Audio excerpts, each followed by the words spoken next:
नमस्कार, मैं मनीष स्वागत करता हूं आपको अपने इस यूट्यूब चैनल पे। रोज़ाना अपन 5 मिनट में 10 जीके का ट्रिक देखने की कोशिश करते हैं, यानी स्टैटिक जीके, जो कि आपके लिए बार बार एग्ज़ाम में परेशानी का सबब बन जाता है। पहला क्वेश्चन की शुरुआत करते हैं। राजा सांची अंतर्राष्ट्रीय हवाई अड्डा कहाँ पे है?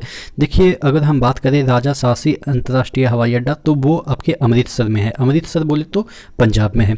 याद कैसे करेंगे? देखिएगा, जब भी अमृत अगर किसी को मिलेगा तो सबसे पहले उस पर राजा का अधिकार होगा, क्योंकि राजा ही देश का सबसे प्रथम आप कह सकते हैं कि आदमी होता है। तो जब भी अमृत मिलेगा किसी भी आदमी को तो वो राजा उसको ग्रहण करेगा। ठीक है, इस तरह से हम इसको याद करेंगे। अगला क्वेश्चन की ओर बढ़ते हैं। पंचायत के सदस्य चुने जाने का न्यूनतम उम्र क्या है? यानी कि अगर आप वार्ड सदस्य में खड़ा होते हैं या मुखिया जी में खड़ा होते हैं, वार्ड पार्षद जो भी है, इस तरह के जो ग्रामीण स्तर पे जो चुनाव होता है उसमें अगर खड़ा होते हैं तो उसके लिए वोट देने का उम्र तो आपको पता है कि 18 है। तो लगता होगा कि यार 18 में हम वोट दे सकते हैं, तो 18 में खड़ा भी हो सकते हैं, लेकिन नहीं। अगर आपको खड़ा होना है तो कम से कम आपका उम्र 21 होनी चाहिए। ध्यान दीजिएगा, वोट दे सकते हैं 18 में, लेकिन खड़ा नहीं हो सकते 18 में। उसके लिए आपको एक्सपीरियंस, यानी कि अभी तो 18 आपका पूरा ही है, इस तरह से याद कीजिएगा। 18 आपका पूरा ही है तो आप थोड़ा बहुत एजेड लगेंगे तभी तो आपको वोट देगा, नहीं तो लगेगा कि आप मतलब कि छोरा टाइप का लगते, छोरा या छोरी टाइप का लगेंगे तो कौन वोट देगा आपको। तो ये याद करने का तरीका मैं बता रहा हूँ कि थोड़ा सा आपका उम्र बढ़ जाएगा। तो यानी कि कितना उम्र? 21 वर्ष। और 25 वर्ष किसका है? आप जानते हैं कि जो MP है उसका चुनाव लड़ने के लिए। और अगर MP में भी कौन MP, जो कि लोकसभा के लिए, और राज्यसभा के लिए 30। ठीक है, ये सब चीज़ें आपको पता है। और आपके राष्ट्रपति के लिए 35। ठीक है, तो ये सब चीज़ें आपको पता है। ठीक है, अगला क्वेश्चन की ओर बढ़ते हैं। सार्क की स्थापना कब हुई थी? देखिएगा, सार्क जैसे लिखते हैं तो इस तरह से लिखते हैं, सार्क SA। तो ये क्या दिखा रहा है? 5 दिखा रहा है, तो लास्ट में क्या होगा? 85 है। ठीक है, लास्ट में 5 हो जाएगा। ठीक है, अगला क्वेश्चन की ओर बढ़ते हैं। जो पुडुचेरी है उसके बारे में पूछा जाता है कि पुडुचेरी के विधानसभा सदस्यों की संख्या कितनी है? देखिए, पहले तो केंद्र शासित प्रदेश में विधानसभा होता ही नहीं है। एक्सेप्शन कौन सा है?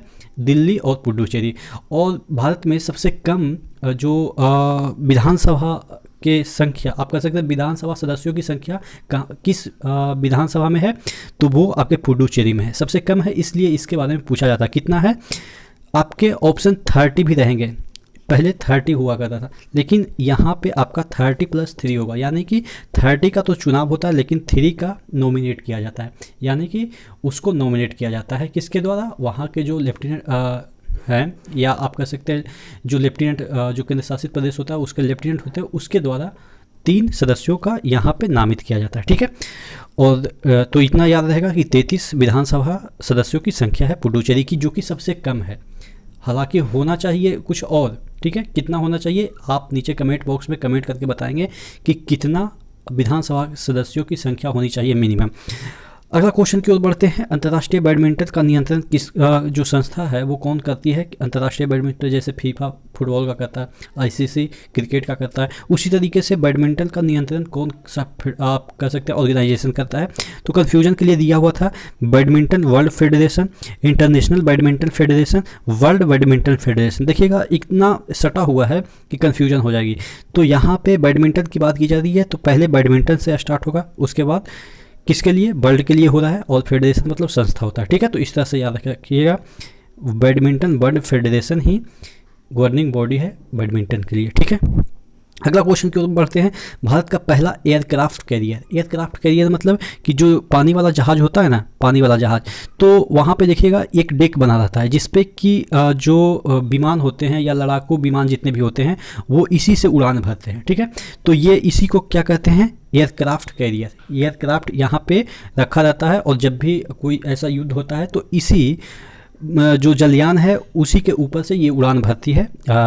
ये जितने भी आपके राफेल हो या जो भी लड़ाकू विमान है वो सब। ठीक है, तो पूछा जा रहा है कि भारत का पहला एयरक्राफ्ट कैरियर कौन था? तो INS विक्रांत था। देखिएगा, आपको विराट इस तरह से, अरिहंत इस तरह से दे के कन्फ्यूज किया जा सकता है। तो विक्रांत एक ऐसा कैरेक्टर है जो कि हमारे इतिहास में काफ़ी पुराना है, विक्रांत। ठीक है, यानी कि बहुत पहले का कैरेक्टर है, जब ईसा पूर्व का कैरेक्टर है। विक्रम बेताल वगैरह में विक्रांत एक मैगजीन भी आया करते था। तो उससे हम याद करेंगे कि विक्रांत जो हमारे कैरेक्टर है वो काफ़ी पुराना है, तो इस यानी कि INS विक्रांत भी सबसे पहला एयरक्राफ्ट कैरियर है। देखिएगा, अगर हम INS कावेरी की बात करें, एक ये पनडुब्बी है, तो भारत का प्रथम पनडुब्बी की बात करें, अच्छा ये जो INS विक्रांत है वो तो आपका फर्स्ट एयरक्राफ्ट ऑफ इंडिया तो है ही है, एयरक्राफ्ट कैरियर तो है ही है। और अगर पूछा जाए फर्स्ट इंडिजीनियस यानी कि भारत के द्वारा बनाया गया एयरक्राफ्ट कैरियर, तो पर भी उसका आंसर भी क्या होगा, INS विक्रांत ही होगा। दोनों का आंसर, यानी कि भारत के द्वारा प्रथम एयरक्राफ्ट कैरियर बनाया गया INS विक्रांत, और भारत का प्रथम पूछा जाए कि कौन सा एयरक्राफ्ट कैरियर था, तो INS विक्रांत। और ये जो INS विक्रांत था जो प्रथम था वो इंग्लैंड से लिया गया था। इंग्लैंड वाले ये वाला जो विक्रांत है उसको यूज कर चुके थे तकरीबन 20 बरस। उसके बाद ये आप मान के चलिए कि सेकेंड हैंड कैरियर था, ठीक है।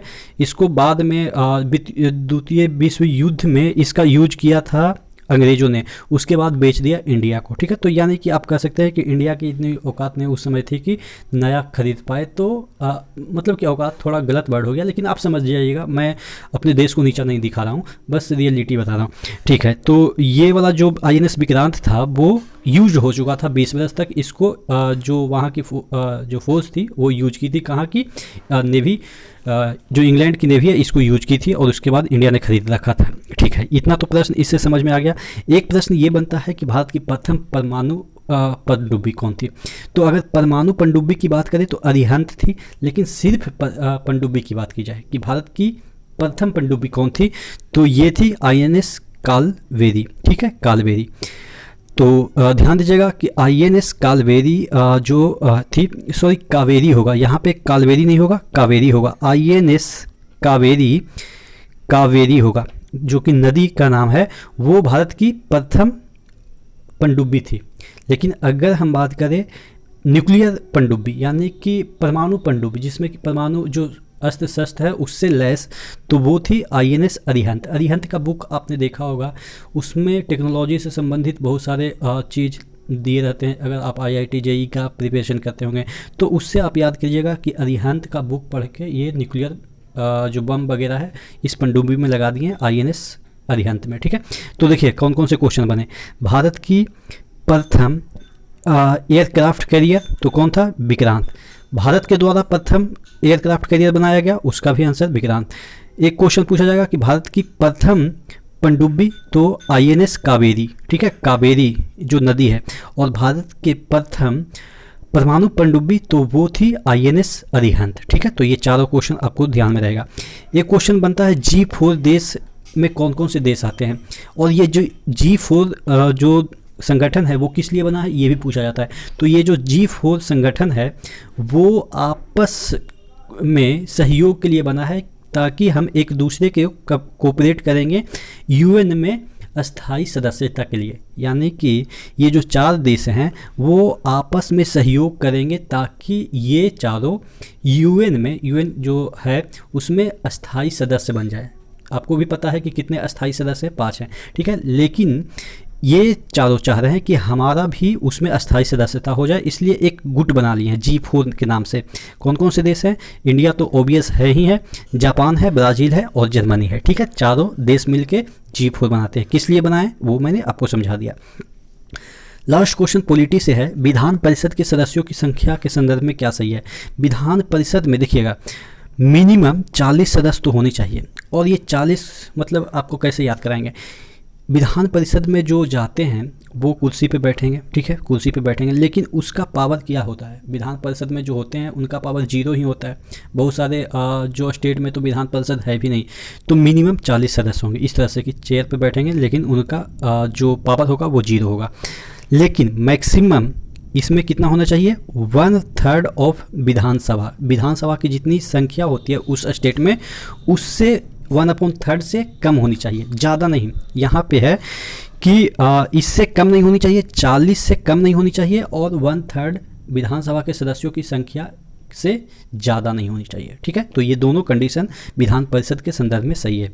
तो आशा करते हैं जितने भी क्वेश्चन मैंने आपको कराए वो आपको याद हो गए होंगे। तो इसी तरह से बने रहिएगा चैनल के साथ। नेक्स्ट वीडियो मिलता है, तब तक के लिए धन्यवाद।